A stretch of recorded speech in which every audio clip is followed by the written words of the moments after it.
Just hours after Donald Trump's surprise trip to the Middle East, Turkish President Mr. Recep Tayyip Erdoğan he set off a diplomatic storm, declaring what he calls a political and diplomatic attack on Israel's capital, Jerusalem. Well, his fiery statement came right after a high-profile peace meeting in Sharm El-Sheikh, where Trump, Egypt's Abdel Fattah el-Sisi, and Qatar's Emir Sheikh, they all signed a joint declaration aimed at securing a long-term Gaza truce. So, at first, Erdogan praised the deal, calling it a historic milestone towards lasting peace. But you know what? Within minutes, his tone changed, and so did the message. According to charged crowd in Ankara, he accused Israel of provoking the region and turning Jerusalem into a city of occupation.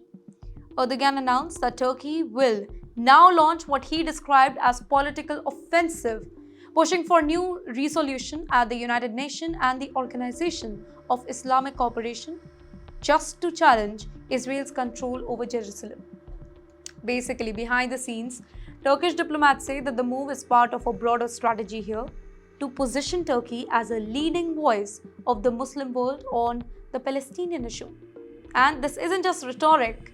Turkey has already begun the talks with Malaysia, Indonesia, and Pakistan, uselessly, just to form a united front demanding greater international oversight in Jerusalem, particularly over Al-Aqsa Mosque, that particular mosque that is one of Islam's holiest sites. In the meantime, Israel has reacted sharply. Officials in Jerusalem called Erdogan's comments very dangerous and inflammatory, accusing him of undermining the fragile peace that Mr. Trump's deal was trying to build. Now, some Israeli media outlets even warned that Turkey was turning diplomacy into confrontation. Analysts say that Erdogan's move is classic power politics here, supporting peace on paper but stirring nationalist emotions at home. Well, with elections approaching in Turkey and public sympathy leaning very strongly towards Gaza, Erdogan seems very determined to show that he is not just signing peace deals anymore, he is leading a regional resistance. He wants his people to live in Delulu. For Trump, this is a diplomatic headache, right? His carefully staged peace trip meant to project unity is now overshadowed by a new wave of regional tensions just for one man's political ambitions. One that could undo much of progress that was made at Sharm El-Sheikh.